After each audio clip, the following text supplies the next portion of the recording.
Senator Crago. Here. Senator Ide. Roll call.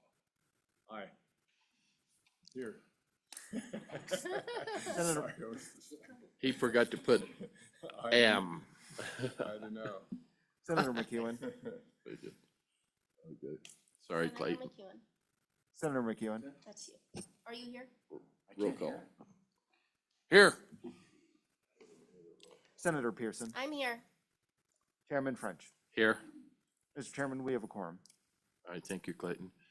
First up is Senate file number 120, and our good Vice President will take us through this bill. Thank you, Mr. Chairman, honorable members. So what I have before you today is the Wyoming Prime Act. I will tell you up front, number one, it's a trigger bill. It's dependent on our United States Congress passing this act, and then if this were to pass, it would become law in the state of Wyoming. I have not changed a word from when I brought this to the legislature last year. It's the same bill. As you recall, this was overwhelmingly supported by the Senate, by the House, went to the governor, and then he vetoed it. So let me let me quickly go, and I have to my right Tyler Lindholm, who literally is the father of the Food Freedom Act. This is kind of a subset of that major act that was passed in the state of Wyoming. So to those of you who don't know, the Wyoming Prime Act is a bill that would allow small scale farmers and ranchers to sell homemade meat products. The bill would expand an exemption to the Federal Meat Inspection Act to allow meat from custom slaughterhouses to be sold to consumers and retailers directly. It would allow remove the federal ban on selling meat from custom slaughterhouses. It would allow states to pass their own laws to regulate the sale of custom slaughtered meat. And quite frankly, I think the benefits of this are myriad. First of all, meats do not have to be inspected by USDA. They would be inspected, as you know, we have inspections at local Wyoming slaughterhouses. Number two, it's a direct sale from farmers and ranchers to the public. It means fresh food, fresh meat. It means that those local dollars would stay in the local community. And quite frankly, one of the things that really appealed to me is I also believe it will lower meat prices. And as you know, our constituents are facing skyrocketing prices for food. This is one avenue where we might be able to reduce food prices by passing this legislation. Now, I will tell you there are a number of checks to this. There has to be a prominent written warning on the package that this was not inspected by the USDA, and that the buyer fully understands that. If you look at page 3 of the bill, the animal must be raised, slaughtered, processed, and sold in Wyoming. The product must be sold directly to the informed end consumer. As I said, a written warning is prominently put on the package, stating that it was not inspected by the USDA. And the consumer who purchased that product can then not again sell it to a second party. So there are definite stipulations to this. Again, I will tell you that this would come into effect only if the United States Congress passed the Federal Prime Act. And it's my understanding that that legislation is currently being considered. So with that, Mr. Chairman, I'm going to hand it over to Mr. Lindholm with any comments. Again, Tyler Lindholm, as you all know, was the sponsor of the Food Freedom Act, so.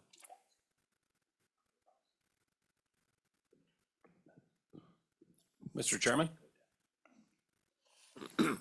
Yeah. Thank you, Mr. Chairman, members of the committee. I've worked with the senator on this piece of legislation, and it is a solid piece. It does take into consideration, I should annotate, I am super geeky on food law. We all find our little niche in life, and mine happened to be geeky on food law, unfortunately for me and my wife that has to listen to me. When it comes to meat inspection, Mr. Chairman and members of the committee, the Federal Meat Inspection Act essentially takes into consideration 3 different levels of meat inspection. And this only applies to certain critters. This doesn't apply to rabbits, for example, or chickens. The chickens have their own act. But needless to say, it is much easier to butcher a chicken than it is to a beef. And that has a lot to do with the fact that you can't get bacteria from a chicken. That's obviously a lie. It just has to do with the price of the animal is really why the regulations are much more stringent on sheep, on beef, on goats versus anything else, because the price of the goods is a lot more. And so it seems. What we've got, Mr. Chairman and members of the committee, is we've got a piece of legislation at the federal level called the PRIME Act that is co-sponsored by our Wyoming delegation. And what the PRIME Act says is that if a state chooses to, if the state chooses to, then you can allow for the direct sale of meat products through a custom slaughter facility. As you know, Mr. Chairman, members of the committee, custom slaughter facilities are all over the state, and I'm certain everyone on the Senate Ag Committee has probably used a custom slaughter facility.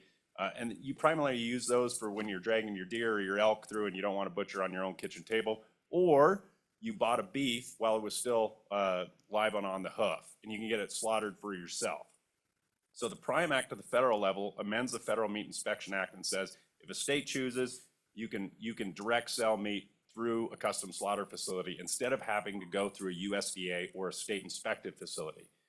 The reason that's so important, Mr. Chairman and members of the committee, is we don't have a heck of a lot of federally inspected facilities within the state of Wyoming or state inspected facilities. There's none in my entire county. There's none to the county south of me. There's none to the county that are south of that. For me and my family, it's easier if we're going to go federally inspected, it's easier to go to South Dakota.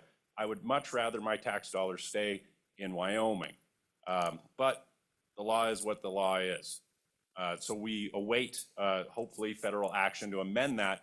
And with the senator's legislation, the Wyoming PRIME Act, it's a trigger bill so that Wyoming would automatically choose, as soon as that bill passes the federal level, whatever time that you're in session or out of session, boom, we go into law and allow producers in the state of Wyoming to sell in a much easier way directly to consumers throughout the state. And that's why this bill is so important, Mr. Chairman and members of the committee. And it costs nothing. Thank you. Committee, any questions for Vice President Salazar or Tyler Lindholm? Senator Ide. Thank you, Mr. Chairman. Thank you, gentlemen, for being here. Senator Salazar, Representative Lindholm. We talked yesterday, excuse me. You know, if you're looking at this bill here, page 3, line 16, that Romanet I, the meat products are sold directly to an informed end consumer in Wyoming, whether for consumption on or off the premises of the producer. It seems like, to me, that would be better just to take it out for small grocers. You know, good senator sitting next to me, it seems like that would help if that was taken out. A small grocer could sell directly to and buy beef from a local consumer. Any thoughts on that? Thank you, Mr. Chairman. Yeah, thank you, Mr. Chairman. And that's a super good question, Senator Ide. And food law, unsurprisingly, gets super complicated. So what we're looking at here under Romanet 2, lines 16 through 18 on page 3, is several references back to the Food Freedom Act. we're talking about informed end consumers, and we're talking about on or off premises of the producer. And the reason why that language is so important has to do with the fact that there are other laws that mandate someone that does own a grocer, like the good senator, has to actually have federally inspected goods. The Wyoming Prime Act nor the federal Prime Act takes into consideration a retail organization. So that even if the Prime Act passed, it would not cover the grocers, unfortunately. That's another bridge that we keep taking pieces of pie. This is part of that pie. That's a far-reaching piece of pie that I hope one day we can go after, where grocers can source locally without having to jump through the million hoops that they do. We as consumers get stuck behind, and producers get stuck behind a dozen regulations. Them as retailers get stuck behind 24. Mr. Chairman, Yes, sir. I just want to mention, if you look at the co-sponsor, Senator Pearson is a co-sponsor to this bill. And she has been a champion for farmers and ranchers. And like myself and Representative Lindholm, really wanting to help reduce the cost of foods for our constituents. And I know she has some comments that she'd like to make about the bill too. Senator McEwen. I understand I can't retail it, but can I take the carcass and cut it for the person who wants it? Thank you, Mr. Chairman. Mr. Lindholm. Thank you, Mr. Chairman. Yes, as long as the carcass went through a federally inspected or state inspected facility before you received it, then absolutely at that point, because you're an inspected facility, you could make those cuts. I would also lean back towards, not knowing your exact operation, I would lean towards the Department of Agriculture to clarify if I'm wrong, but that's my understanding of the law. Follow up. I like the legislation, but I gotta tell you, I don't understand. Anybody else can cut it and put a warning label on it, but I can't just cut meat like a slaughter plant for somebody and charge for that service. It's unnerving. I've been trying to cut local beef for 16 years now. Thank you. Any response to that, Senator, Mr. Lindholm? Yeah, thank you, Mr. Chairman. I completely agree, Senator. The Federal Meat Inspection Act grew into this monster that it is today, where its original intent was to hold the big packers in Chicago accountable for some of their measures that were currently going on. It goes back to Theodore Roosevelt and him reading a book from Upton Sinclair, very complicated. And then over time, it ballooned into this monster where instead of keeping the big packers out of your pocket, it's promoting the big packers, where we've gotten to a point where you can't cut up that meat yourself, even though you're an inspected facility that has a state going through your facility all of the time. It's a real problem, Mr. Chairman, and that's why while I was in and while I'm out now, I spend a lot of time working with the good senators, specifically on this issue, trying to get as much as we can. And we've gotten a little too close to the sun several times where the USDA has shown up during session with paperwork in hand. And that's about as much fun as you can imagine. Senator Ide. Thank you, Mr. Chairman. One more quick question here on the bill. I really like the bill, by the way. I mean, I just always try to make it better if there's possibilities. I want to understand why in this subsection O here of the bill, why do we always have to wait for, federal government approval to do something like this? I mean, it seems like I just don't understand why we always have to, ask permission for a sovereign state. Thank you, Mr. Chairman.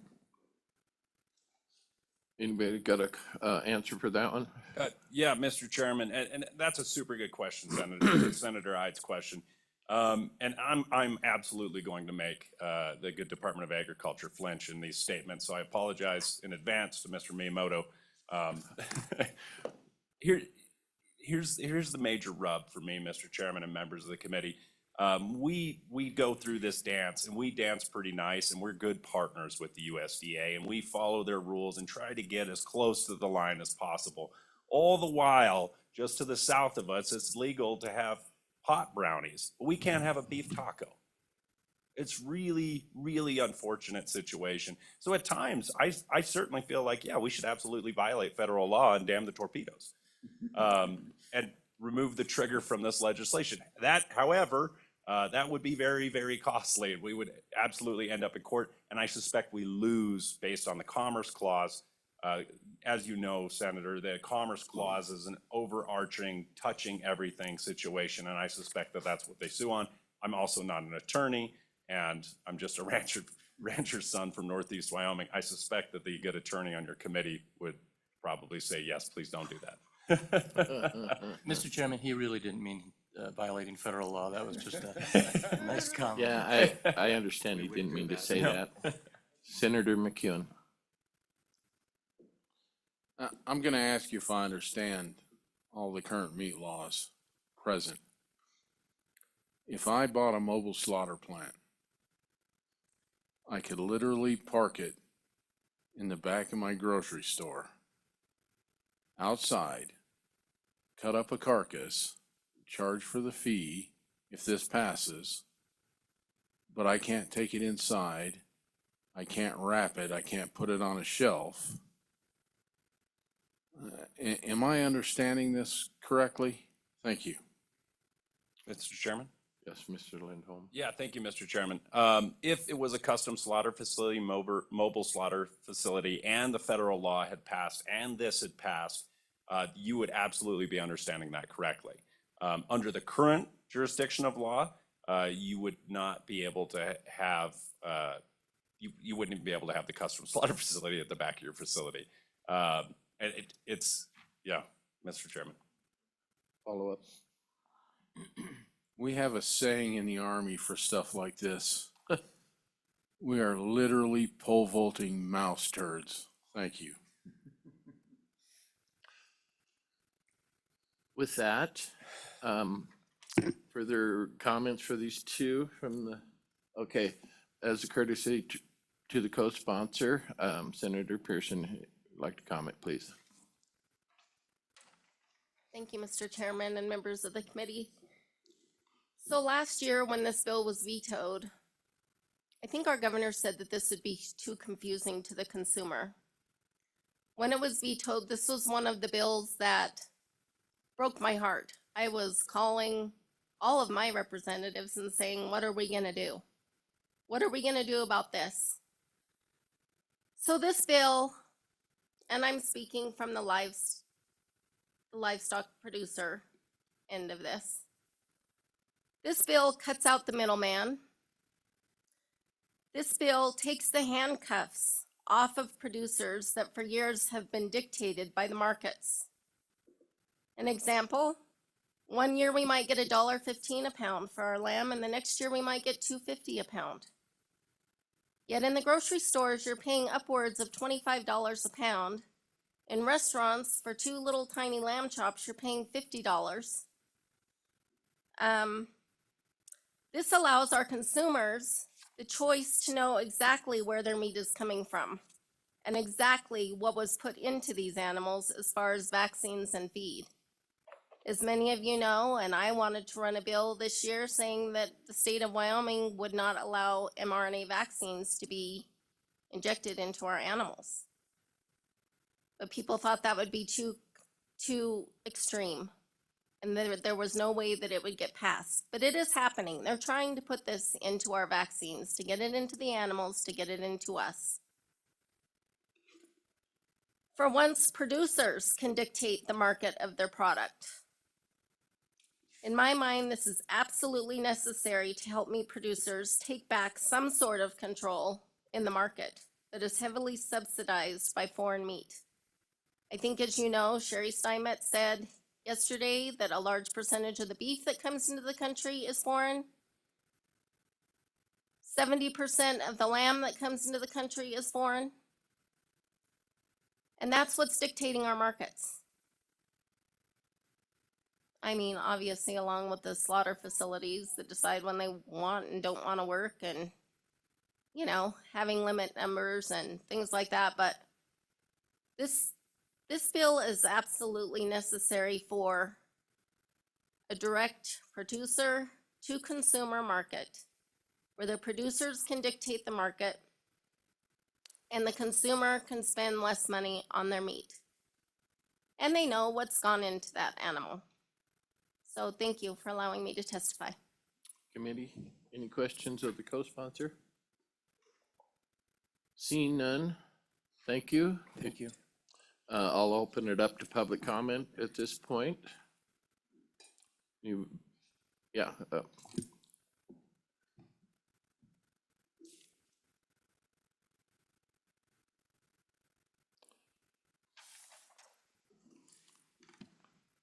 please state your name for the record.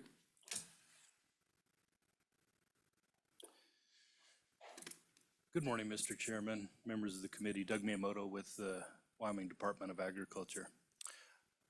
I'm here this morning. I have to give you this disclaimer. You've heard it before, but the WDA has a contractual agreement and Is your obligation. mic, excuse me, is your mic on? It is. Okay, Do I need- maybe pull it a little closer, Can thank do you. that. Is that better? That Okay. helps, thank you. So the Prime Act, this will be similar testimony as to what I provided last year in that we as the Wyoming Department of Agriculture have an agreement with USDA to carry out the provisions of the Federal Meat Inspection Act within the state of Wyoming. We're one of 27 states that has a state program in addition to what USDA provides nationwide. So as a state, you can either have, this is for retail sales. You can either have a federal inspector in those plants or you can have a state inspector in those plants if you have a state meat inspection program. Now, the custom exemption to the Federal Meat Inspection Act was an exemption that was created for ranchers. And so the idea behind the exemption was that there wouldn't be an inspector in those plants every day stamping carcass by carcass. Those custom exempt plants have to have a commercial food license, which is it's usually an annual inspection that verifies sanitary conditions, just like a restaurant or anything else. So that's the minimum level of inspection that would go into a custom plant if they don't do any kind of any processing under inspection. So you have custom exempt products that are for personal use, and the rancher maintains ownership of that carcass through the processing facility. So if there's anything wrong with the carcass, the liability is also maintained internally. So they created that exemption to the Federal Meat Inspection Act to lower the bar of inspection if you're consuming your own livestock, your own sheep, whatever the case may be, so that it wouldn't be as rigorous. The retail sales part of this is interesting, and Senator McCune, maybe I can shed some light on why the custom exempt products, at least the rationale at the federal level for not allowing those into retail. The reason they do that is we have international trade agreements all over the world, as was mentioned by Senator Pearson. And what that standard for import of meat is equal to, just like the states, we have to have a program that is equal to what the federal inspection provides. Countries that send meat to the United States also have to achieve that standard. But if you allow custom exempt products to be sold at retail, that lowers the bar for your equal to standard. So now foreign countries would only have to provide the minimum level of inspection for a custom exempt facility in order to legally import meat for retail sale in the United States. So there's some rationale behind that custom exemption. I think that how this would mostly impact WDA is we don't want to be in a scenario where we don't have federal action or we don't have a court decision yet allowing custom exempt products to be sold. And it starts happening in Wyoming because of the passage of this bill, and people misunderstand and say, oh, it's now legal to buy custom exempt processed beef. They do that. And they would still be subject to those federal fines because that's a federal law. So It would be something that we, running a state meat program, would be obligated to pursue, but we wouldn't want to do that.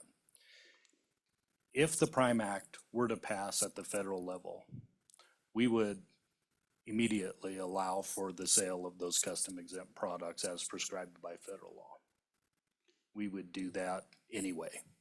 If it's legal federally, we have a commitment to not have anything more restrictive than federal law in our own regulations, and we've been working on that for quite some time. So that would be something that we would do anyway. With that, Mr. Chairman, I would answer any questions that you might have. So you're, if it passes at the federal level, you're good with everything in here? I mean, is there anything that gives you maybe a little heartburn on this Prime Act that we can work through, your department can work through? I mean, 'cause I think the large portion of the people of the state want this, so want that ability.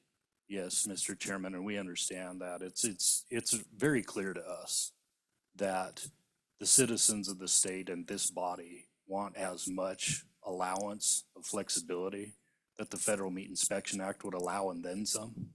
We're fully aware of that. And so if there are allowances, I believe we've pushed the envelope before. And we have had some fairly contentious conversations with USDA over different regulations and how they're enforced. But it is something that we know what our citizens are looking for. We know what our producers are looking for. We know what the processors want. We're trying to run the meat program with as much integrity and fidelity to the desires of our citizens while still complying with the requirements of the Federal Meat Inspection Act in order to maintain primacy. Yeah, I understand that. Senator McEwen. I must misunderstand the Constitution. I thought it was the federal government that couldn't get more prescriptive to the state. That's a discussion for another time. My question is, why can't I train a USDA meat inspector and put them on my payroll and have them in my grocery store? I don't understand. We went down that path and got halfway through the training before we found out you can't do that either. Do you know why we can't do that? Mr. Miyamoto. Mr. Chairman, Senator, I would hate to offer any conjecture on private hiring of inspectors. All I can tell you is the inspectors are either employed by the state or they're employed by USDA. I don't know. I haven't heard that before, so I apologize for my ignorance. Further questions? Yeah, Senator Ide. Thank you, Mr. Chairman. Mr. Miyamoto, thank you for your testimony. What is the status of the Prime Act on the federal level right now? Others in here might be able to answer that, but I mean, and what are the probabilities of that getting through? I'm just trying to gauge this. If how long do we wait to make this law here in Wyoming? Thank you, Mr. Chairman. Mr. Chairman, Senator, this bill was introduced in the last Congress, and I am unaware if it had. I mean, the new Congress is new, so I don't know what action has taken place on it for this current session of Congress. I can tell you, for as long as I've been in this job, there has been a distinct effort by states to allow for interstate sales of state inspected products. Another restriction of the Federal Meat Inspection Act is if we have 6 state inspected facilities in Wyoming, and then there's an additional 14 federal plants in Wyoming. But those 6 state plants, they can only sell product within the boundaries of the state of Wyoming. So for many years, for many decades, it's been policy collectively of the states. We would like to allow for interstate sales of state inspected products based on the same premise that I was talking about with international imports into the US. If they meet a equal to standard, they're allowed to sell foreign products in the United States market at retail. we achieve the equal to standard as state inspected facilities, and we can't ship that product interstate. That never made sense to me. The custom exemption is a slightly different argument, but it has been around since the first time I became really aware of a solid push was during the pandemic. And so for the past 5-6 years, there's been heavy interest in there's been a lot of back and forth with various legislators at the federal level desiring more flexibility for local meat, and we're aware of that. So depending on which effort you're talking about, there have been proposed amendments to the Federal Meat Inspection Act for many decades. A solid push for loosening the requirements of the custom exempt processing provisions are 10 years or newer, I would estimate. Follow up, or are you good? Any other questions at this point? Thank you. Stick around. Thanks for discussing it with us. Any other public comment? Please come forward.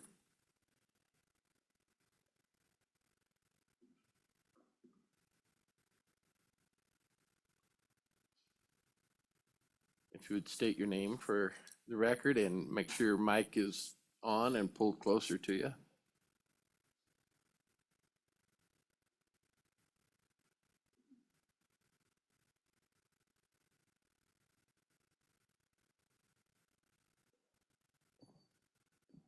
Yeah, pull it. Yeah, Okay, there you go. good Thank you. morning. Good morning. I'm Nancy McCann, and I represent the Powder River Basin Resource Council.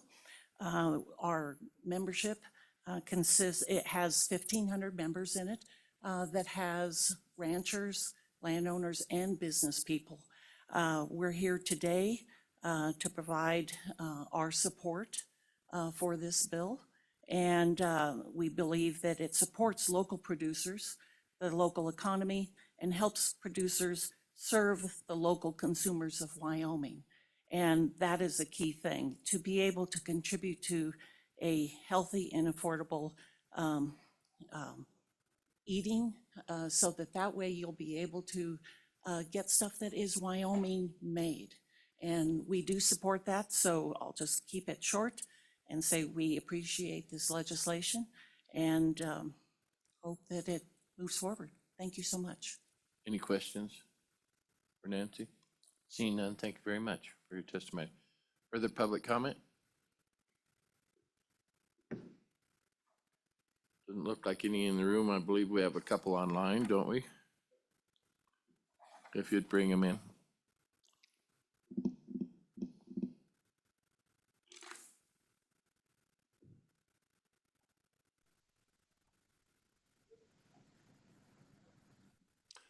Can you hear me? Yes, Mr. Chair, thank you. Can you hear me? Yep, go ahead. All right, thanks. Good morning, Mr. Chair, members of the committee. Good to see you this morning. Kelly Carpenter, Wyoming Farm Bureau Federation. Thanks for the opportunity to comment today virtually from Laramie. Sitting in firm support of this bill. We support many aspects of this bill. Of note, we appreciate limiting liability for our producers while allowing another avenue for our producers to get their product to market easily without the middlemen. Also, we appreciate the trigger aspect of the bill to make it easier for the WDA to maintain their obligations. That said, thanks again for the opportunity to support the bill. I'll take any questions. Any questions of Kelly? Seeing none, thank you for your testimony. Appreciate it. Thank you.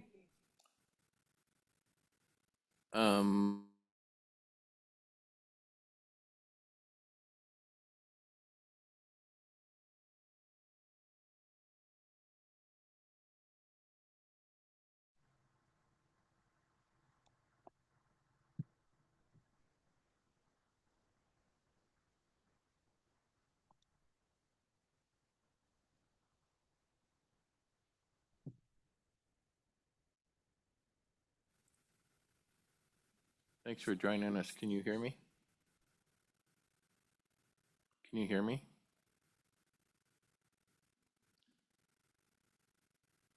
Mr. Zimmerman, can you hear me? Mr. Chairman, I can. Okay, great. Go ahead. Committee, I'm Scott Zimmerman, representing Rocky Mountain Farmers Union. We stand firmly in support of this piece of legislation as well. We have been with the meat processing issue for a number of years. I salute Director Miyamoto for all the work he's put into it in the past. There's been a lot of challenges come down the road on different parts of this legislation over the years, and we're glad to see it reach the point it has. If I had my druthers, I would much rather see the federal action occur before the state action. So if the feds stick something in the bill that we're not comfortable with, we haven't already approved the language at the state level and could get in trouble down that road. If I understood correctly from Mr. Miyamoto, he indicated that the language in the Prime Act was such that Wyoming could immediately start marketing beef, such as this bill states, without that act if the federal actions occurred first. And I was just wondering if I heard that right. If that's the case, I wonder if we really need to go through the episode of passing a Prime Act at the state level, if Wyoming would have all the authorities from the feds at that time. I have one other question, and that's for two of the sponsors of the legislation on labeling. Would this labeling bill go into effect, and would it require labeling of the product indicated in the Prime Act, stating it was a product of the United States or a product of the state of Wyoming? Thank you. Thank you, Mr. Zimmerman. He had a couple questions. I think maybe the sponsor and Mr. Miyamoto might be able to answer his questions real quickly if you can, or our co-sponsor here.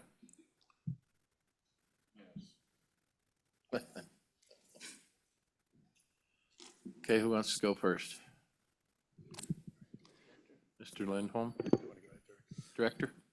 Mr. Chairman, Committee, with respect to the first question, which was how would the Wyoming Department of Agriculture be able to undertake a rule promulgation process immediately, and if there's a federal action or a court decision that allowed for the sale of custom exempt processed products, would we be able to do that immediately without that?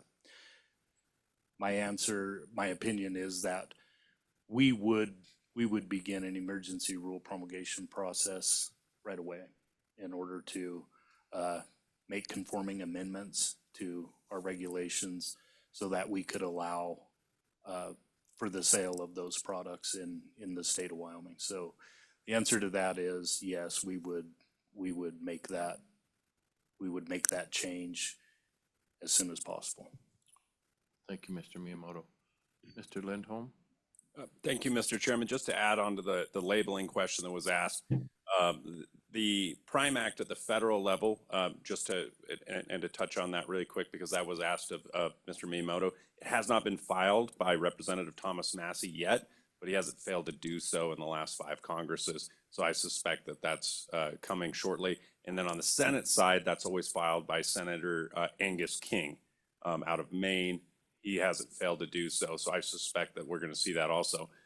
The way the Prime Act at the federal level is written, all it says is if a state so chooses to opt into custom slaughter facility resale, it's essentially up to them. It does not touch on the labeling aspects. So our labeling aspects would still have to be in place. This piece of legislation does not specifically state that it's a product of Wyoming, as an example, but that could come in future legislation to state that. However, the labeling on custom slaughter facility product does remain the same, that it is not for resale in that regard, so that an individual that bought the meat from a custom slaughter facility could not resell it at that time. So those stickers and labels would remain the same. And then, Mr. Chairman, it's my recollection, I could be wrong, but my recollection that last year Congresswoman Hageman was a co-sponsor of that. So Thank you. Committee, any comments? Thank you, Mr. Zimmerman. Thank you for your comments. Any Thank you. public comment? There's nobody else online, is there? Okay, with that, we'll close public comment. Committee, what's your pleasure with this bill? I move the bill.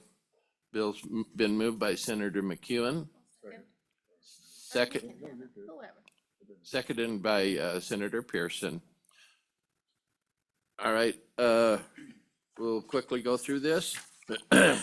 Any amendments or anything on page 1? Page 2? See none. Page 3? Senator Ide. Thank you, Mr. Chairman. Yeah, just a little discussion about that Romanet 2 down there on line 16. Talked to the bill sponsor and co-sponsors about that, but it would seem that for the small grocers, if we can fit them in there, or if that language was taken out, does that bring in everybody? I mean, there's more brains in here than me on this panel. What are you guys' thoughts on that? It's just for discussion right now. Okay, I would, thank you, Senator Ide. I would ask the co-sponsor maybe to weigh in on this, or the sponsor of the bill. Does anything need to be added there, or on page 3, lines 16 through 18? Senator Pearson. Thank you, Chairman, and Senator Ide. I would love for our grocers to be able to sell this meat. But I wonder if it would be dangerous to pass something like that right now. But I would love for our small grocers to be able to sell that meat. I would love for, like, our Senator McEwen to be able to, I mean, he is clearly a state inspected facility, to be able to cut that meat, package that meat. Like, I don't clearly understand what the difference is between what he's doing and what, say, some of these custom slaughterhouses or, you know, or these small slaughter areas in Wyoming are doing. You know, Ben's Food Lighter in Rock Springs used to cut our meat in their facility way back when, and it was legal. I think, yes, that the federal government is trying to put their thumb on us and tell us what we can and can't do. But I would love for that to happen. But I just wonder if it would be dangerous adding that into this bill. We need to get this bill passed. That is my first priority, is to get this bill passed. And then, you know, we can have discussions with that. Obviously, Tyler and Senator Salazar and, you know, I mean, they know, and Doug, they know more than I do about that end of it. But at the end of the day, I would love to see those things happen. Thank you. Thank you, Senator. Vice President, would you weigh in on this real quick? I have the same views as Senator Pearson. Perhaps Mr. Lindholm can give me his opinion on this tweak. Mr. Lindholm? Yeah, thank you, Mr. Chairman, members of the committee. The unfortunate situation is the Federal Prime Act doesn't take into consideration that change. So while we could certainly put it in there, if this is, you know, this triggers on that Federal Prime Act. So if the Federal Prime Act passes without that language that we have in our legislation, we run afoul of USDA standards. So that would be the only major downside, is it wouldn't actually be something that we could actually act on if it's in there or conforming. So that's the rub. Senator Ide, you good with that, or would you like a follow-up? Just a quick follow-up, Yep. Mr. Chairman. Thank you for the comments on that. I'm just trying to work my way through that part, just to get it broad as we can, you know what I mean? So it's not just limited to certain people, and it's better for everybody. Consumers, prices, the whole shoot and match. What if that language was just taken out of the bill? Would that change anything? Thank you, Mr. Chairman. Who'd like to respond to that one? Mr. Lindholm? Yep, thank you, Mr. Chairman. Members of the committee, uh, when we're looking at the makeup of the bill, specifically Romanet 2, this is essentially how we're staying in conformity with federal law. And it is specific to how our Food Freedom Act works and how custom slaughter facilities work. So I would caution against removing that because that is what keeps us within those parameters of the law. Mr. Chairman, and Yes. just to piggyback on that, I would love that. I would love 100%. This bill gives us 90%.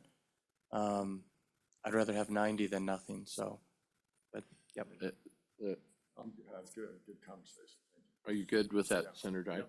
Yeah, I think this is a very good start. It's not everything we want, but it's an improvement what we have right at the moment. So hopefully the feds will do their part, the right thing, and this bill will follow up.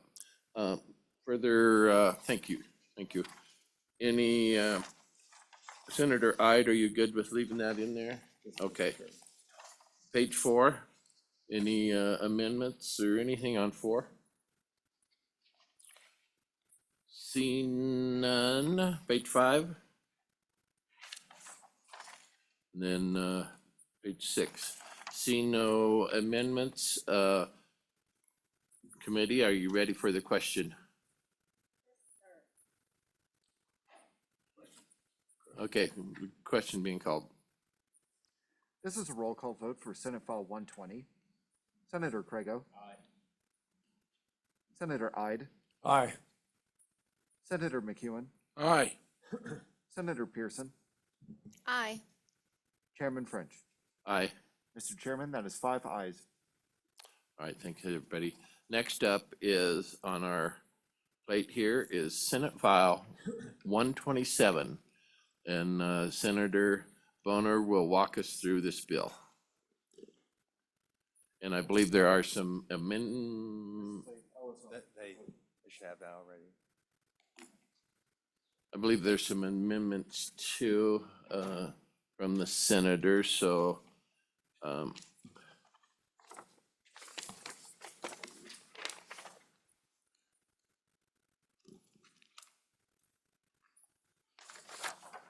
we'll just pause for a second here.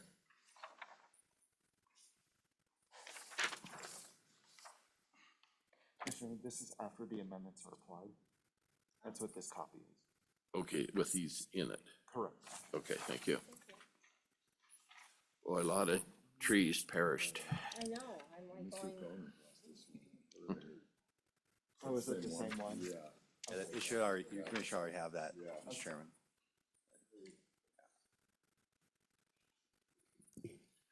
Well, good morning, committee, Mr. Chairman. If everybody's ready, I think we'll go ahead. Just a second. Oh, okay. Everybody ready? Organized? Yes, thank you, Senator. Proceed, please. Okay, thank you, sir. Well, good morning, committee. Brian Boner, Senate District 2, bringing you Senate File 127. Official title, Administrative Rules, Legislative Rule and Objection. That's a fairly descriptive title, I'd say, but this is also known as a REINS Act. REINS standing for Regulations of the Executive in Need of Scrutiny. We've been talking a lot about regulatory reduction in the legislature the past couple of years. We even have a task force dedicated to this objective, and it's a worthy objective. I think we know that we have a problem in Wyoming. We often hear about, I think the number is $56,000 worth of government services are received by a family of 4 in Wyoming, only paying about a little over $4,400 worth of individual and state and local taxes for those government services. And that's usually portrayed as a good thing, and maybe it is, Mr. Chairman, but we have to acknowledge that there could be some drawbacks. As with any policy, there's benefits and there's drawbacks, and that's a lot of government, Mr. Chairman. And so I think that we do have a challenge with overregulation at the state level. We all are very well aware of the federal challenges, especially over the past 4 years. But I point out that there's lots of discussions going on at the federal level too. We cannot continue to be a society which is dies a death of 1,000 cuts. By this regulation, that regulation, that regulation. Pretty soon we lose the entrepreneurial spirit that has defined our country and our state for centuries. So this is one attempt I look at it as a different approach than what our task force has been looking at statutes, looking at what the legislature has done in effect to restrain the private sector. This sets up a process whereby one branch of government, the legislature, has a check and a balance over the executive branch as our founders intended. And the way that we do that is it's pretty simple. We require legislative approval of any executive branch rules that have more as the bill currently stands, more than $100,000 worth of economic impact in the private sector. And that's a novel approach in the state of Wyoming. We're used to our fiscal notes looking at, the impact on government a bill may have. This would set up a process where we assess the impact the government has on our citizens. And so I think, if nothing else, there's lots of value in beginning to collect that information. So that's the general idea behind the bill. I can go through the bill, or I'll hit some of the high points now and go Yeah, page by page, if that's okay, Mr. Chairman. Senator, yeah, if you'd hit the high points, please. Okay. And then we may have some questions for you, before we go to public comment. But yeah, hit the high points, please. Okay, thank you, Mr. Chairman. Okay, so right now, we And have. state what page and line, if you would. Okay, sure, absolutely. Yep, so right now, I'll just go through it. The general idea is that any major agency rule has to be approved by the legislature before it goes into effect. As the bill stands now, we'll have an amendment that we can discuss later. But as it stands now, agencies can promulgate their rules. They can go through the regular process, which remains unaffected, except that the rule will not go into effect without legislative approval. There's a provision for emergency rules. Obviously, you have to have that, I think. We're a citizen legislature, and we're not going to be dedicating a lot of time in the interim to approving or disapproving rules. So currently, the governor can declare an emergency rule, and that's effective for 120 days under current legislation, at which point the legislature once again would have to approve it in some form or fashion. So go ahead. Senator, on that, what happens if we're not around, we're not in session, and that emergency happens and the legislature needs to sign off on it? How would that work? Right, and frankly, that's the reason for the amendment here. And as the bill currently stands, we'd either have to have a special session or have some other means of polling the members, like we have, say, when we poll ourselves, when maybe we're considering going into a special session. The LSO will send out, mail ballots through the mail or via email, and then we vote that way. So there'd have to be some sort of mechanism for us to, approve or disapprove, and that could be currently is left up to rulemaking in the bill. So that's the mechanics of it right now. The amendment would just say that the rules can go into effect, but then we still come in and approve or disapprove them when we come into session. And so that's the effect of the amendment. I prefer that way. I think that's a better reflection of our citizen legislature. But that's a basic policy choice for the committee, Mr. Chairman. Yeah, So, I think if this passes and something would come up, polling members or something versus a special session, because that's costly. Not that it isn't warranted at times, but if we can do achieve the same goal and not cost a bunch of money. So go ahead. Right. Absolutely, Mr. Chairman. So just go briefly through the bill a little bit. At page 2, we see a major agency rule. And right now we have this notion that management council, we'll have LSO staff doing the analysis of the economic impact. But it's going to be management council that makes the final determination. So you want LSO doing most of the work with our elected leadership deciding or agreeing or disagreeing with what's a major rule and what isn't. You see how that works right there. And they're going to provide a report to the legislature, each member. And you'll see what's detailed in the report on page 2 and 3. And then paragraph 3 at the bottom of page 3 is where we ratify or reject by a majority of both chambers. So both chambers have to agree to approve it, basically, in order for the rule to go into effect.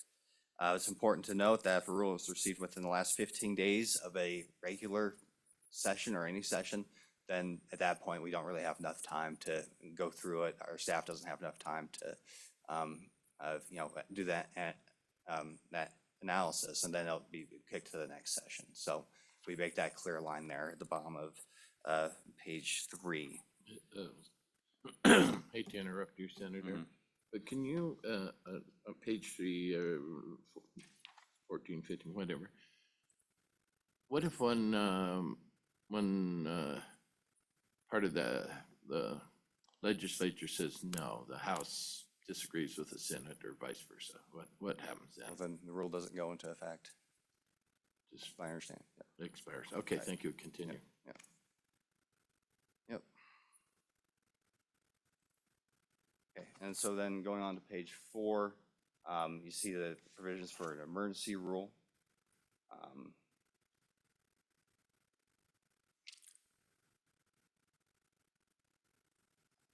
And then, of course, on bottom of or middle of page 4 says that if we don't take any action at all, then the rule fails. So it's possible just not to vote on it at all. Paragraph E at the bottom of page 4, that's the provisions for emergencies, where they can go ahead and go into effect immediately. And then middle of page 5, you'll see as void no longer effective if it fails to ratify. And in no event should it be in effect for more than 120 days. So paragraph F, the governor has 5 days if he does use the emergency rule to explain why the emergency exists and how the major rule complies with statute. And then we have a few sideboards here on the middle of page 6. There's nothing in a section that can prohibit an agency basically from trying again. If they promulgate a rule that isn't satisfactory to the legislature, they could come back and try a different one, basically, so long as it isn't substantially similar. There's nothing that's going to interfere with our current rule ability to object to rules, and the way that works right now is if we pass a bill, agency makes a rule in response to the bill, and it turns out the rule is completely outside of our intent or even the letter of the law, then we currently have the ability, little known ability to basically get rid of that rule. Obviously, we've never done that since I've been here, and it's very different in that it's a very specific circumstance where an agency just kind of goes off the rails. I've only thought about using this once ever, about 2 years ago, where there's just a disconnect between what we passed and what the agency thought that we were going to do. But we got that fixed, and we never had to use this rarely used provision to overrule a rule that's specific to a piece of legislation. So we're not affecting our current rulemaking process at all, except, obviously we're going to require some verification by the legislature. Okay, and so important provision on the middle of page 7, paragraph H. If the rule is a response to legislation, then it can go ahead and take effect. So we're not going to say, hey, Governor, go execute this law, and then say you can't have the rule go into effect. And once again, this would obviously change with the amendment. Senator, can you enlighten me on, some of these have like it's in your bill. Like that. Oh, right. So that would be the effect of the amendment if you pass the amendment. Okay, all right. So, right, and hopefully you have a clean copy too, so you can see how the bill is right now. Right. So, Okay, thank yeah, you. hopefully that's enough paper for you, and sorry about all the trees that, died in the process, but.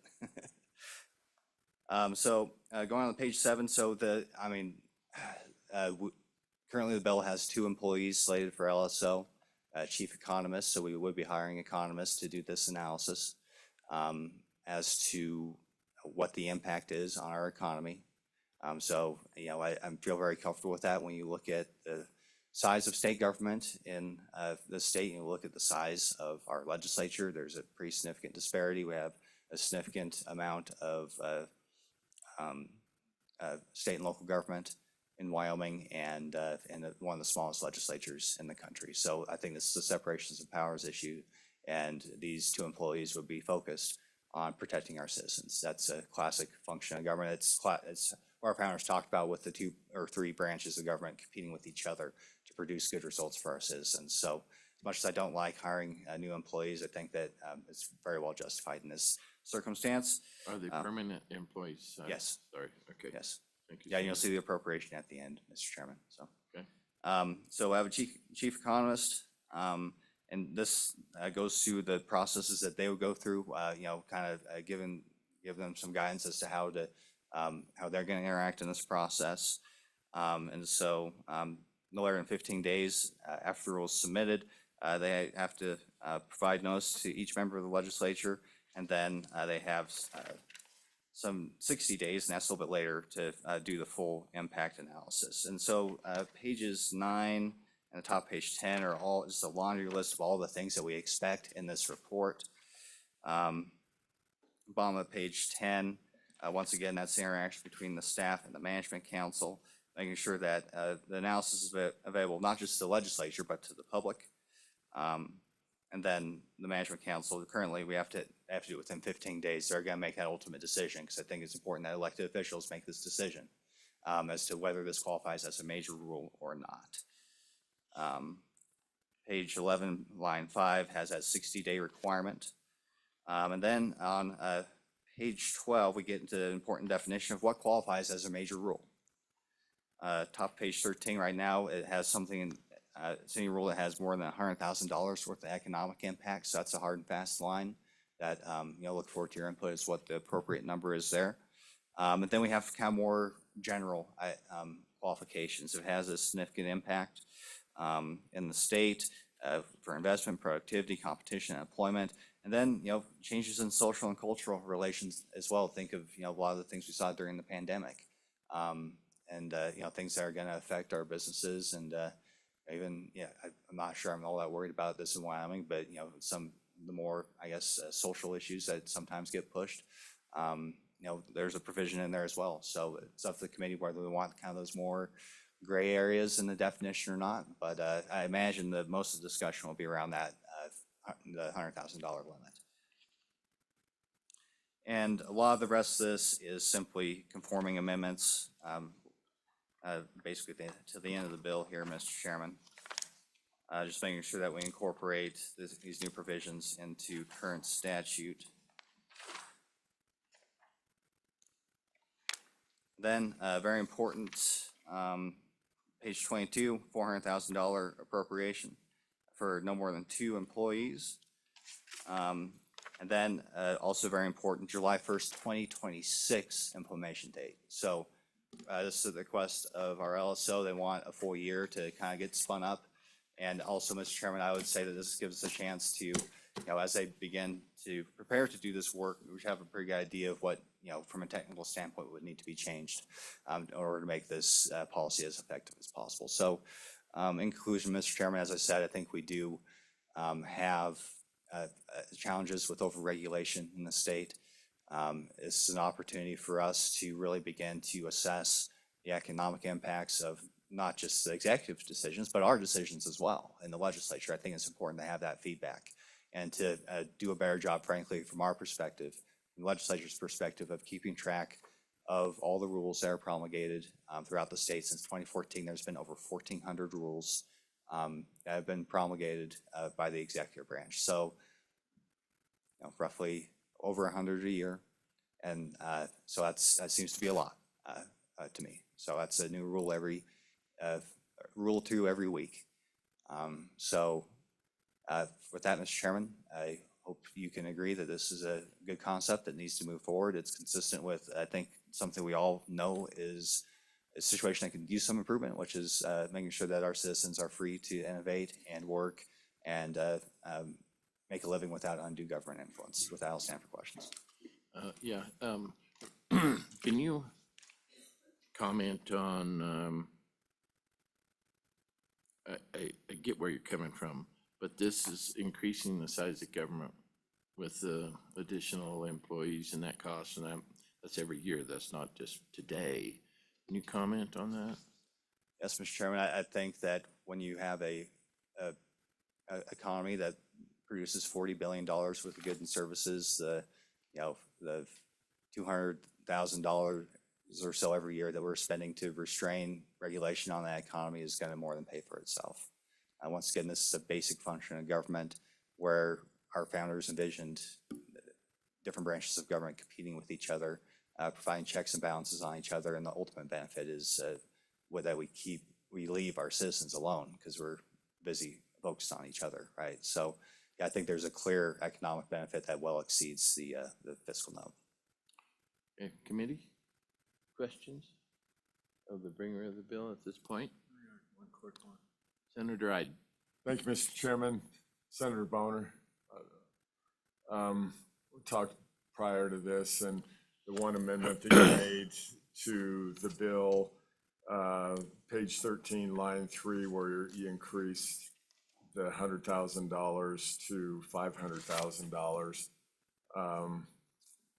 I'd almost like to go backwards from the $100,000. I mean, you know, any rules and regulations should go through the legislature at any cost. I mean, the legislature makes the laws, period, and rules and regulations. I almost think that barrier should be lowered if the administrative state, the executive branch wants to do that sort of thing. So that's my only comment on the amendments effectively. After it's a long bill, it's kind of hard to digest here, but Yeah. that's one part of the amendments that I don't like. So thank you, Mr. Chairman. With the comment, Senator? Yes, Mr. Chairman. So yeah, if you want to keep it where it's at, that'd be totally fine with me. Just for the committee's awareness, there are 4 other states that have implemented similar legislation. The lowest right now is $200,000 per year. That's the lowest limit currently. But once again, that's the state of Florida. Their economy is quite a bit bigger than ours too. So yeah, there's nothing magic about 100,000. I offered 500,000 just because you know, that'd be a little bit more around the average that you see. Others states are, one's 5 million, another one's 500,000, another one's 200,000, and so just that's kind of where everybody's at. So we would be the lowest, and that'd be kind of cool. But I offer that just so we can have that discussion about what is common in other states where this policy has been enacted. And by the way, I forgot to mention, in states where this has been enacted, we've seen a reduction in regulations by 50%. In Florida in particular, they're the first ones in about 2010 to implement this policy, and you've seen a massive reduction in regulations, presumably because maybe some rules just don't get promulgated, you know, because this provision's out there. So I guess you could call it a deterrent effect. It could be significant. So if they're going to bring rules, it's going to be for a very good reason. Further questions? Senator Warner? Stand by. Thank you. I'll open it up to public comment. Is there anyone like to comment?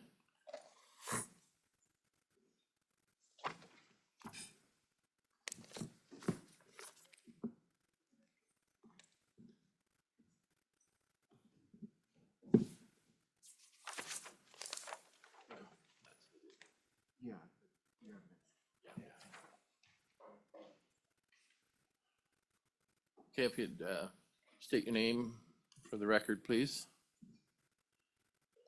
We'll start with Mr. Lindholm. Okay, thank you, Mr. Chairman, members of the committee. My name is. Wait just a sec. Yes, sir. My apologies. Just wait for a second.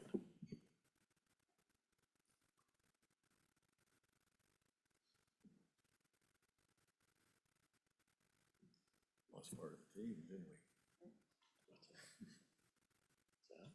Lost part of the team. There's 2 members. We're down to 3.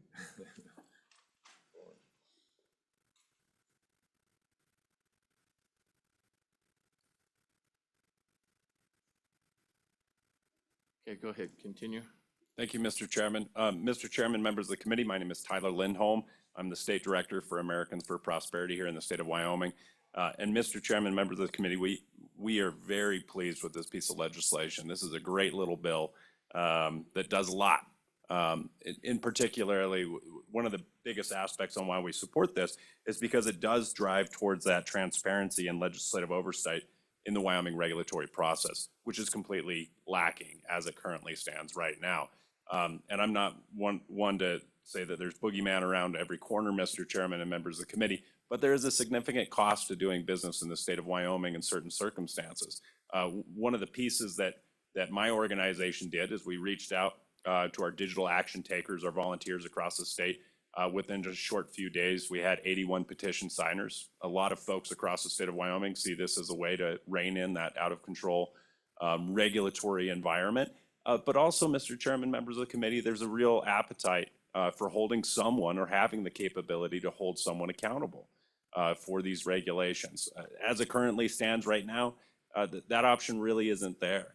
By being able to hold your legislative representatives accountable for regulations that do impact them, that's a real benefit to the people of Wyoming and your constituents.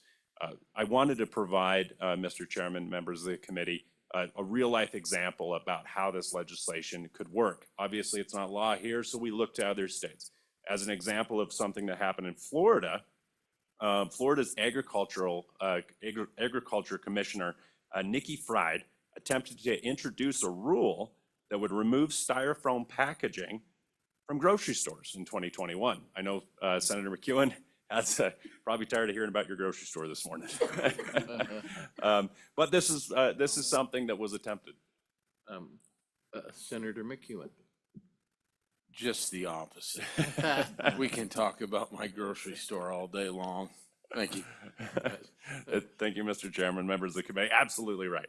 That policy impact of removing styrofoam from grocery stores would have had a huge economic impact. It would have passed that $200,000 threshold that is set in Florida. And what that actually ended up doing, because the REINS Act was in place, that invoked this clause where it would have had to have been approved by the legislature. And lo and behold, the legislature chose to not take action to approve that. And so because of that, consumers and grocers across the state of Florida never had to worry about that rule, and that rule never went into place because of that check. Mr. Chairman, members of the committee, I think this is very akin to the way the executive currently has a check on your houses as far as being able to check the legislative branch by approving or disapproving your legislation.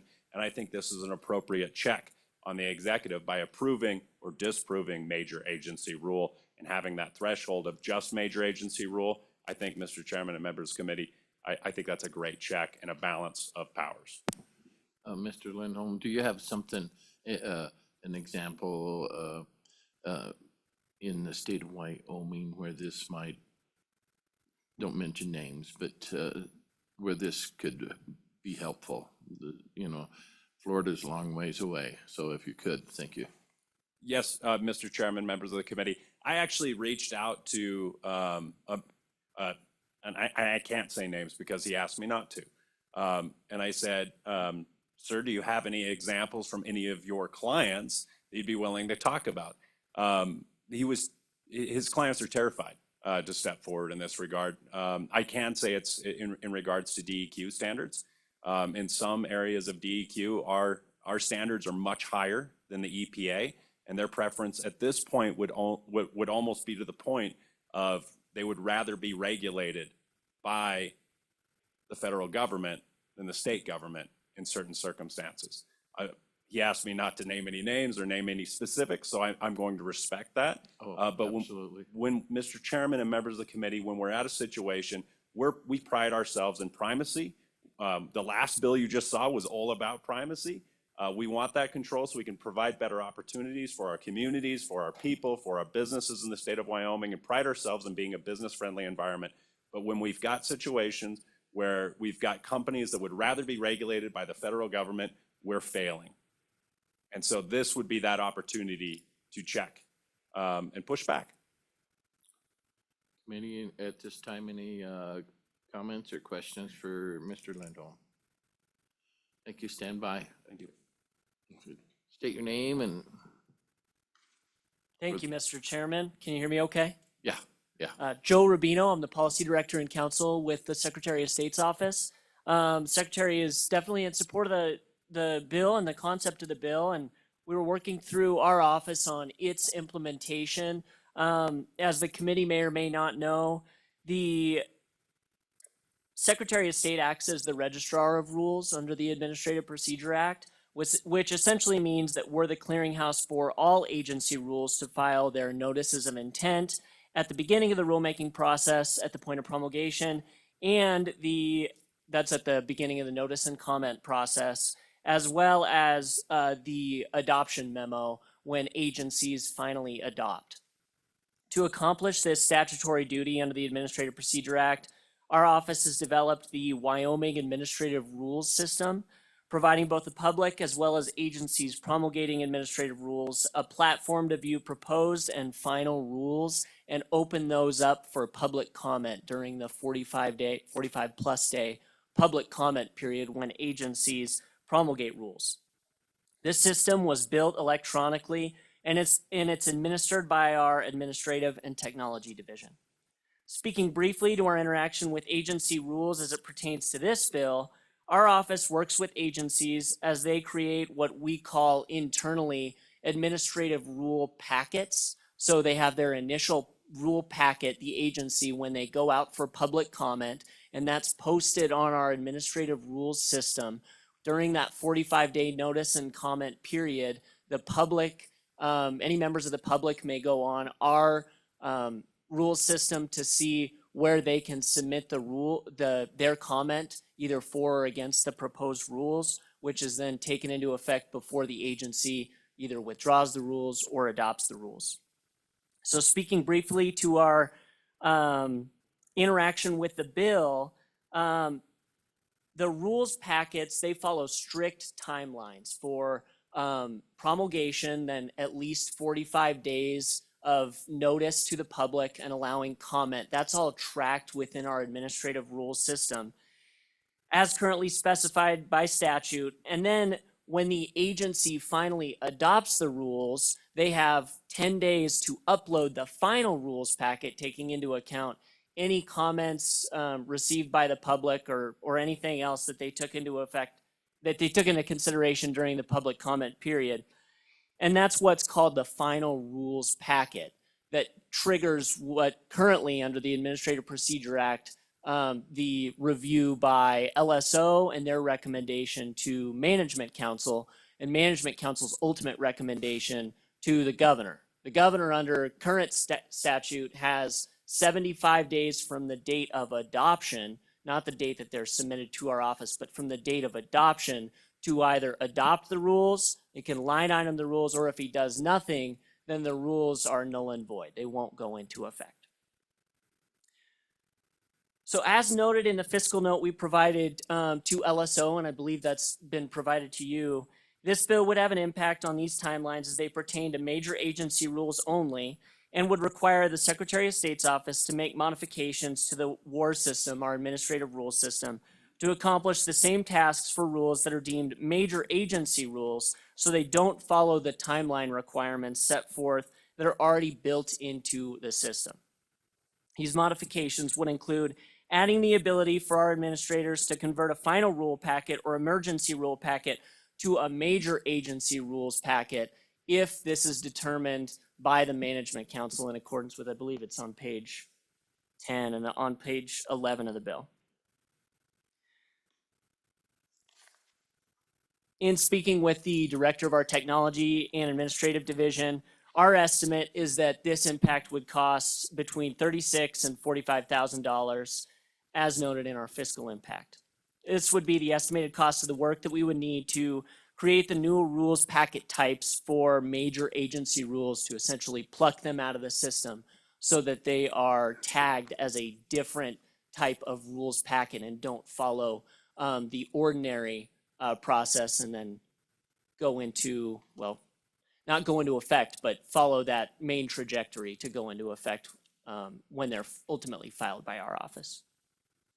Mr. Chairman, I also have, just in reviewing the bill, I have a comment on what I think may be a slight discrepancy with the current Administrative Procedure Act and the timeline for the chief economist to provide their regulatory impact analysis. But before I go on to that, that's slightly different, although it does interact with our system to make sure that no rules packet is just goes away into the ether if no action is taken in time.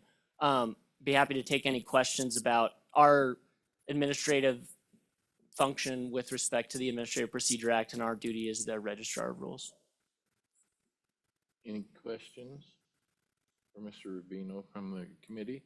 Senator Pearson. So I just have a question. When people submit public comment, Mhm. is that made available to the public?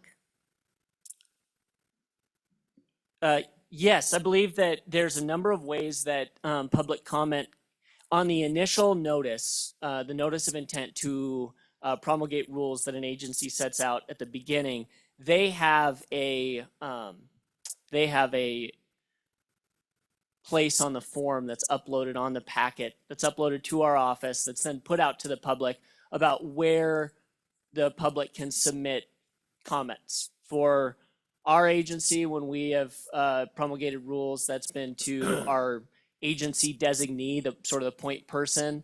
It varies widely. Some agencies do a Google form, and other agencies have set up, I guess, more sophisticated processes than just emailing. Those all become part of the administrative record. Those are all, just speaking in a different capacity as my role as the public records custodian. Those are all public records. So those could all be requested by the public at any time during the rulemaking process or after. What's required under the Administrative Procedure Act is that if the agency proceeds to adoption, is that they're required under Wyoming law as it stands currently to have fully given, I forget off the top of my head what the statutory language is, but given full and due consideration to all the public comments, and then either incorporate those comments and amend the rules before agency adoption, or override the comments. So those will all become a public record, but it does depend slightly on the agency how those comments appear. I will say in the final rules packet for some agencies that I've seen, you can see them listed in a spreadsheet. You can see them if an agency has received hundreds of comments, they're categorized into buckets and they're summarized, and then the agency responds by a summary, but yeah. Follow up, Senator Pearson. Thank you. Mr. Rubino. So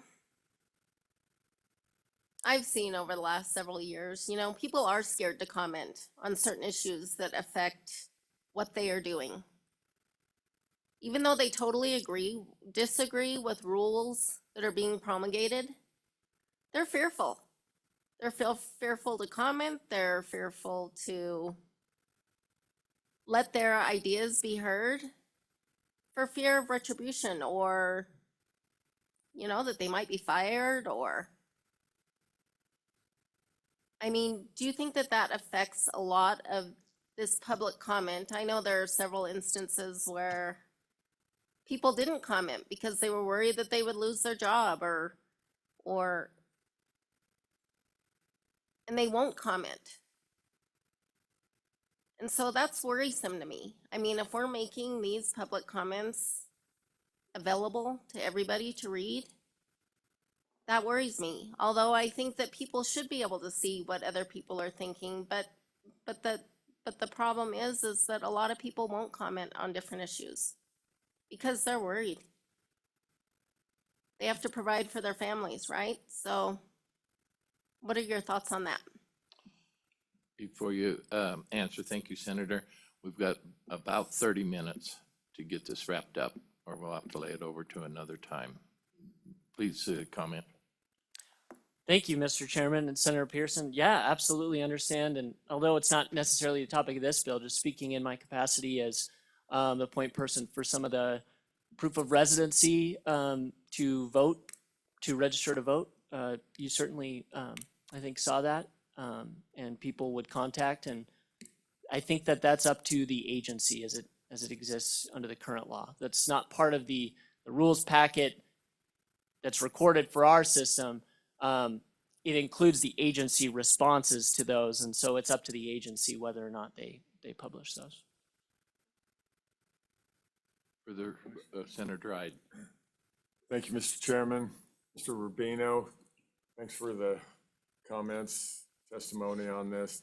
What's, the major agency rule, and that, it started out at $100,000. That's sort of a threshold bar to get through the gauntlet effectively.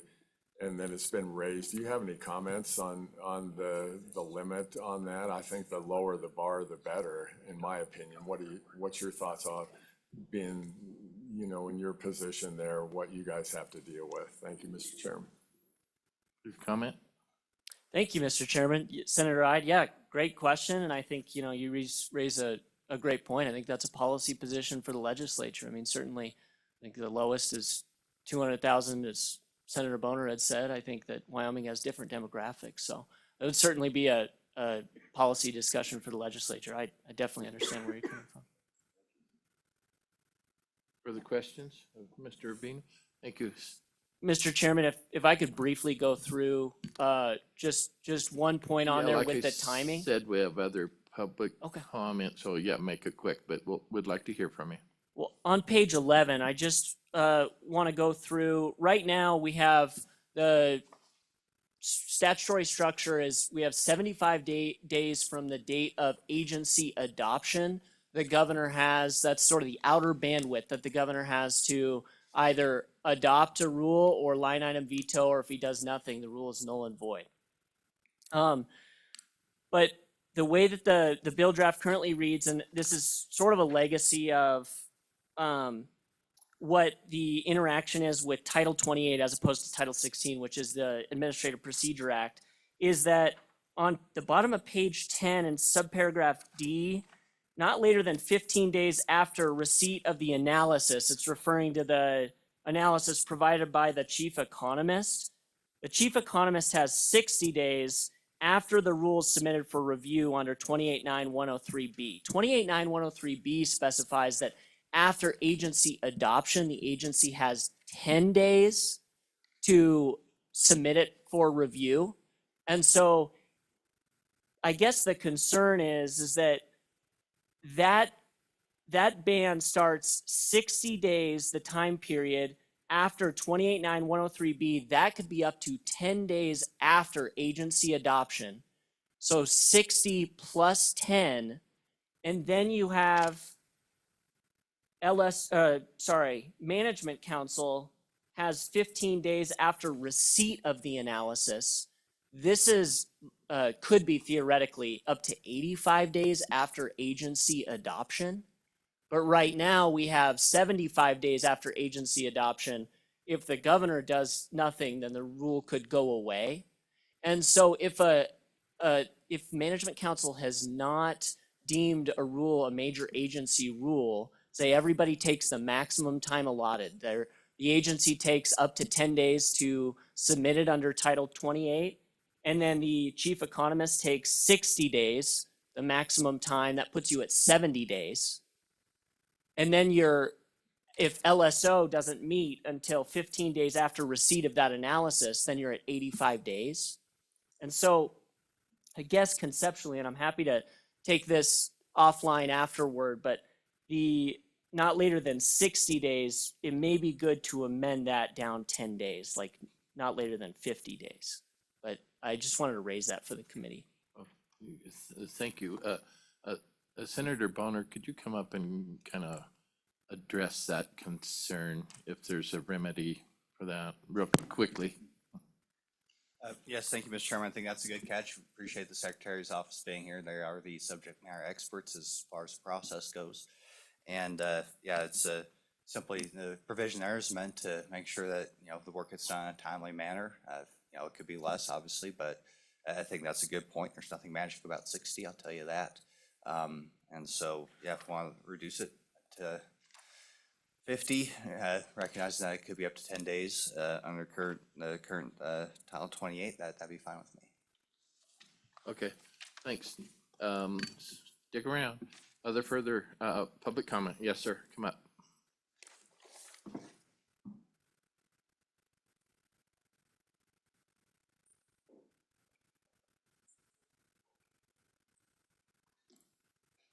If you'd state your name for the record and please pull the mic up close to you. Thank you. Good morning, Chairman French, members of the committee. My name is Kit Wentland, Special Counsel, Tribal Relations Policy Advisor for Governor Gordon.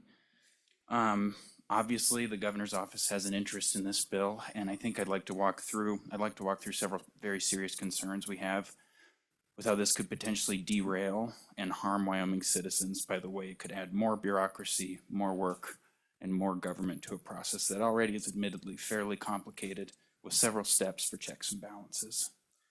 So first, this bill is not the same as the REINS Act, which is a bill that I believe Senator Rand Paul is running in Congress.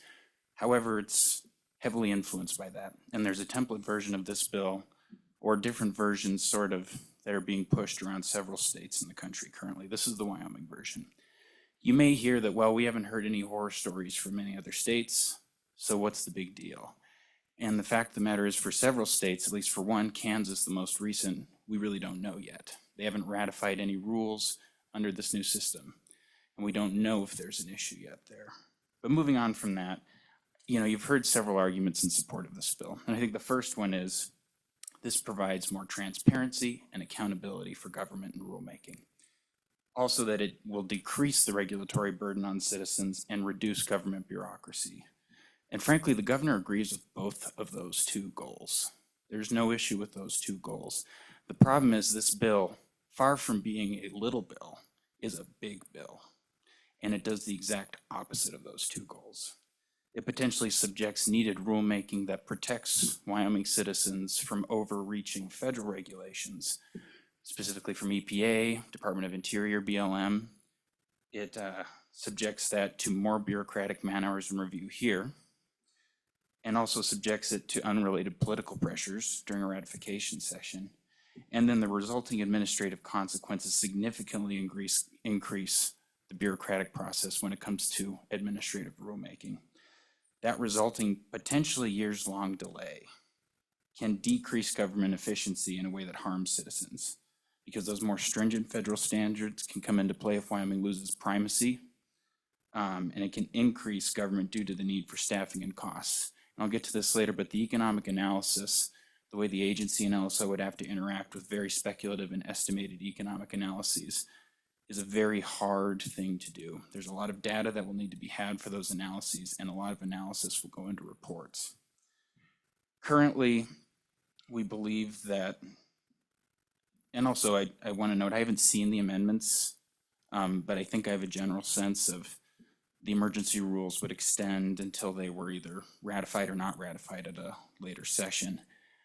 It seems like we're getting closer and closer to the process that we already have, where rules are in effect and the legislature can vote through a legislative order recommended by Management Council to disapprove them and veto them, essentially. Not the word veto, but the same effect. Just to go over the current context of the timeline, Mr. Rubino did a good job explaining the mechanics, so I'll be quick. Currently, the process for non-emergency rules, so a regular, normal, run-of-the-mill rule, including public comment, the memo LSO provides to Management Council and legislators interested in the legislation, as well as Management Council's vote to recommend or not recommend approval of the rule to the governor, takes around 120 days in a perfect world, which really almost never happens, to between 160 days to a year or more in a normal scenario, to multiple years for more complex rules. That best case scenario assumes only one 45-day comment period. It assumes that the process of researching the rules, drafting them, getting them through the comment process only takes, research drafting only takes a couple weeks, and that the agency can immediately adopt post-comment. That in itself is tricky, because if it's a board or commission, they have to formally meet as a body in an open meeting to formally adopt the rule, which can add months there as well, depending on how frequently boards hold their meetings. This process could extend that already long process, which is a year or more, by another year, assuming that the rule is actually ratified at the following legislative session. And if it's not, then who knows how many legislative sessions. And then in terms of, there were some comments about how the current process is lacking, and I think there's this impression that the governor and agencies can just sign whatever rule they want and send them into the ether. There are several checks and balances along the way before a rule actually gets to the governor's desk for a signature. The first one would be every rule packet that comes to him under the rules on rules. I know it is called that. has to go to the governor's office for an initial approval to proceed. And that's like an initial smell test. Is there a big issue here we need to run down before we start down this road? Then in the public comment process, it's a 45-day process at a minimum. And a lot of times agencies receive many, many, many comments, and even have to go through multiple public comment periods, multiple 45-day or more public comment periods, because there's so much public input. For example, hunting seasons or licensing or permitting issues under Game and Fish. There are hundreds of comments and tens of meetings that go throughout the state and regional meetings that these agencies hold to get public input. And the agency then, when they finalize those comments, decide whether they can incorporate those changes or not, have to justify their decision when it comes to the governor's office.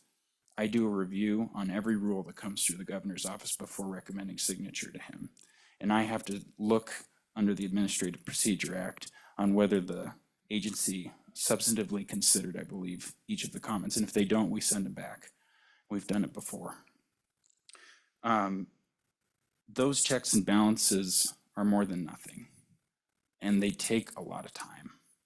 And they provide a lot of input for public input and comment. And we get that input and comment just through our constituent services desk in the governor's office frequently. Things like towing rules, hunting seasons, pick the interesting area that's important to people. We get comments on it. Moving quickly, because I know we're short on time, Mr. Chairman. There are a couple specific problems I think that we have. And the first one is the ratification procedure, the legislative ratification. Given that these rules likely will be they'll go through that finalization and adoption well before a session, you end up with a gap before the legislature can vote. And that gap is a big problem. And maybe the answer would be, well, if it's an emergency rule, the governor could just say it's an emergency, and now it would extend until that session. But I think there's two problems there. It's a little uncomfortable for the governor to say, well, every rule that just needs to be implemented will be an emergency. I don't think that's realistic. And the second piece is, if we're going to make those rules as emergency rules effective until the next session, that's basically what we have now. And that's as we're getting closer and closer to the system that we have now, because those rules, if management council disagrees with the governor's decision, can recommend a legislative order that gets voted on by both bodies, majority in both bodies, that removes the rule. Moving on quickly, the reason that gap is important, I've got 4 specific examples, and we've got agency representatives here in the audience today if you have questions. That gap is important because if some of these regulations aren't in place, it really hurts Wyoming citizens. The first example would be primacy. For example, DEQ. There was a comment made that DEQ so overregulates, that we're so over and above the federal standards that people would prefer to be under the federal government. I have not talked to those individuals, but the fact of the matter is it could be farther from the truth. DEQ does an incredible job of trying to maintain the minimum required standards, whether it be EPA or BLM, because they recognize they're closer to people in this state and they're here to help them. A couple examples of that: Clean Water Act Section 402 permitting for point source pollutant discharging, what goes into the water, where it comes off of property. That's an example of one. If we lose primacy over that, you're subject to an out-of-state person under a federal, not state plan that doesn't probably understand what it's like to live in Lander or Sheridan or Sundance. Wyoming Game and Fish permitting and licensing rules. Many of these rules need to be in place by certain months or seasons of the year for hunting. There might not be the luxury to wait until the next session. And is that an emergency at that point? Maybe. But does that create a question and add more complication? Maybe as well. Another example there would be aquatic invasive species decal fees to make sure you don't end up with zebra mussels in different reservoirs. Under WYDOT, there's rules required by federal action that are required for public safety. Alternative contracting, the ability to do that so you can jump on projects like the Teton Pass collapse. Oversized and overweight vehicle loads, that's an example of a rule that has been in the works for several years because there have been so many rounds of public comment and so much engagement between the agency and the public to change and mold these rules in a way that fits Wyoming. And that's not uncommon. WYDOT currently has at least 7 rules that have been in the process for over a year and a half precisely because of that engagement. And then finally, under Department of Agriculture, and this isn't the full universe. I could go on for a long time, but I know time is short. Hemp, meat inspection regulation, two other areas where primacy is very important to reduce burden on Wyoming citizens. You may hear also that, well, if it's truly an emergency, the legislature could vote to enact a special session and just come in and vote on the rule packet. I would defer to the legislative body, but I believe it's a little more complicated. That voting process, setting the rules, getting people convened can take a couple days, all for just one rule packet. Moving on, sorry, Mr. Chairman, if you had a question. No, I was just gonna say you're right at 15 minutes and we're running out of time. Okay, I'll be quick. So, please be succinct. Yep. The next thing, the thresholds for the economic analysis, whether it's $100,000 or $500,000, these are inherently speculative and estimated numbers. Many of these rules have a very general effect that don't have discrete per person costs. And they're going to be hard to do because you're going to need more data to have more statistically significant estimations, which means you probably hit that threshold a lot. And there's other processes in the bill, whether it's a significantly adverse effect on competition, significant changes in social and cultural relations on page 13. Even if it's not $100,000, if it hits one of those, you're still in a major rule. And then that mandated economic analysis, the key word is estimated. It uses estimated at least 10 times. And when the agency has to start the process, they have to guess on whether it's a major agency rule without that analysis and then provide all needed data. And I just don't think we'll know what all that data is.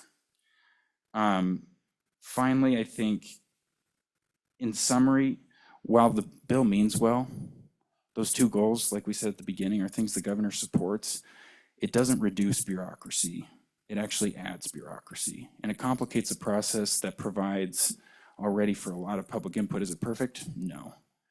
But the problem is that you may hear, like we heard before, well, this will shut down government or this will hamstring agencies' abilities to do rules. That tongue-in-cheek statement may sound good, but it ignores the hard work that a lot of dedicated agency employees already do to make sure Wyoming citizens have less regulation under federal burdens, that they can actually account for emergencies and keep people safe, and that the state actually runs day to day and provides needed services. So with that, Mr. Chairman, sorry I went long. Happy to stand for any questions. No, it's an important subject and we need to hear from the governor's office, so appreciate that. But yeah, we're just about out of time, folks. So questions? Senator Ide.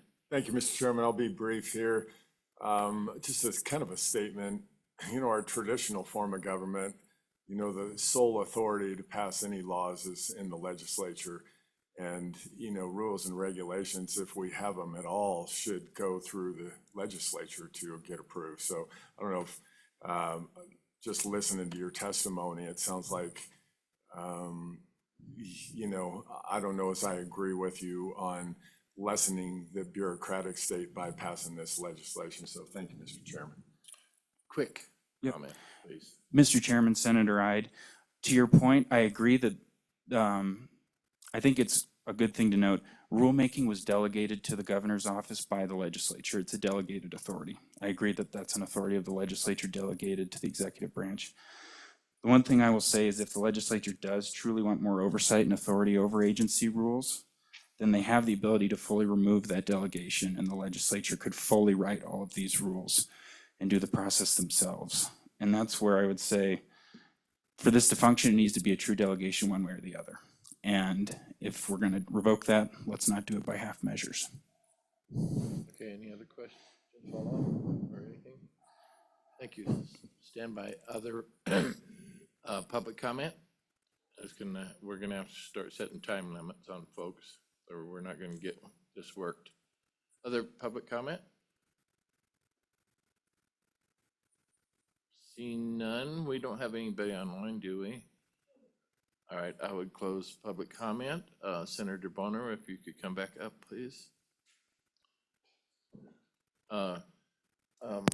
Committee, what's your pleasure with this, with Senate File 127 as with the amendments? What's your pleasure? Move the bill. Second. It's been moved by Senator Pearson and seconded by Senator Ide.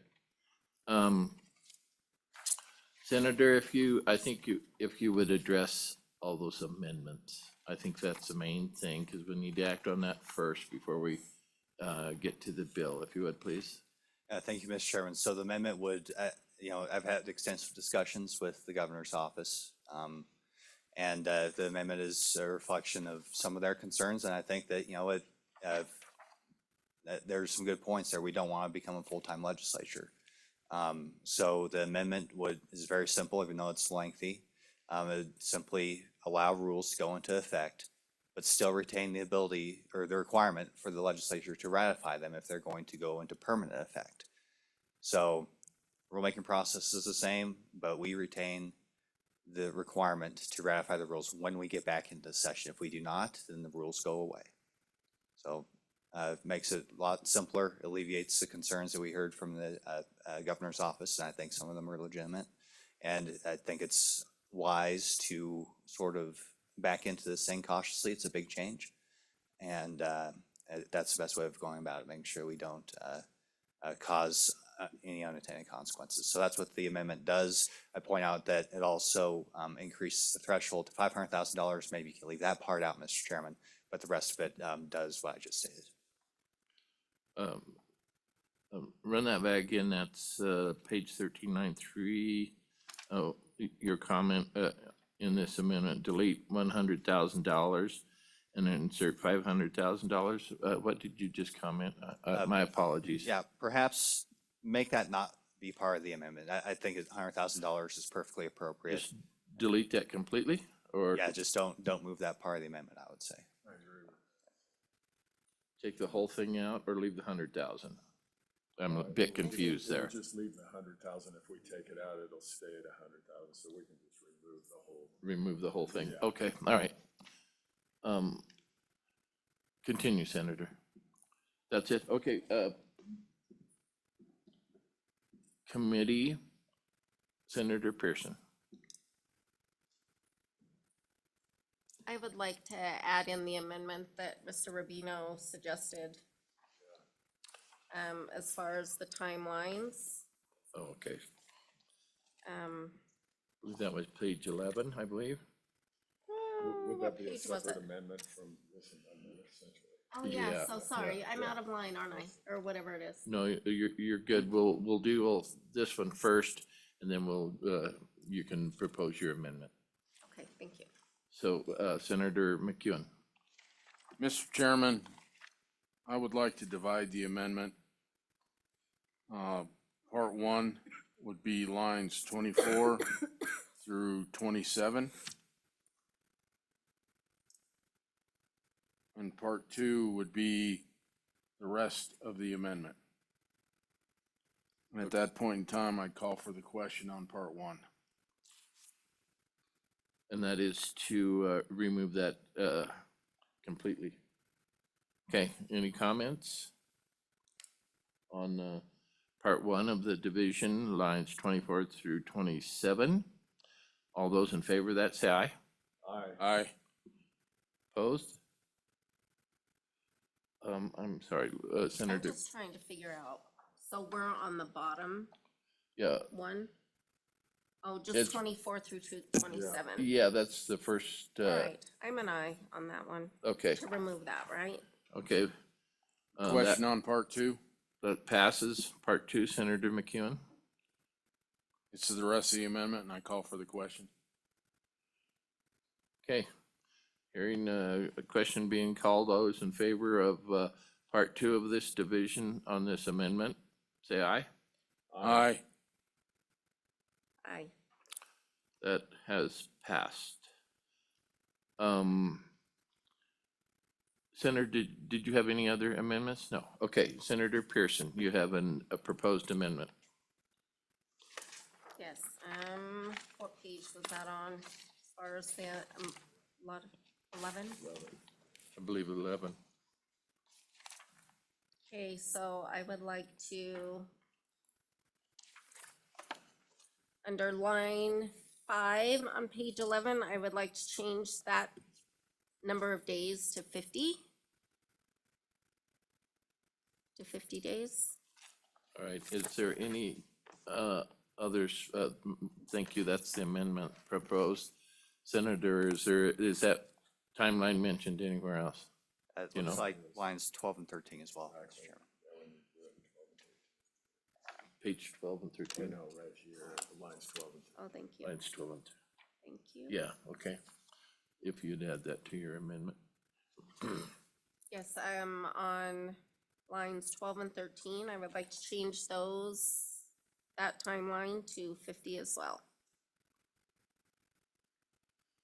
question. Okay, the proposed amendment, excuse me, Senator Hyde, from Senator Pearson is on page 11 to change on line 5, 60 to 50, and on 1213 from 60 to 50. Discussion? Those in favor of that amendment, say aye. Aye. That has passed. Okay, we're back on the bill. Comments? Question.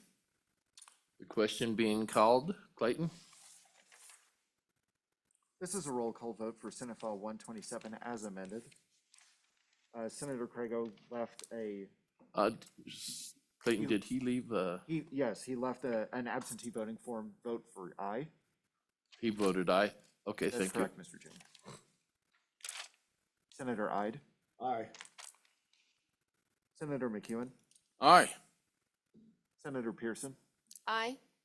Chairman French. Aye. Mr. Chairman, that is 5 ayes. 5 ayes.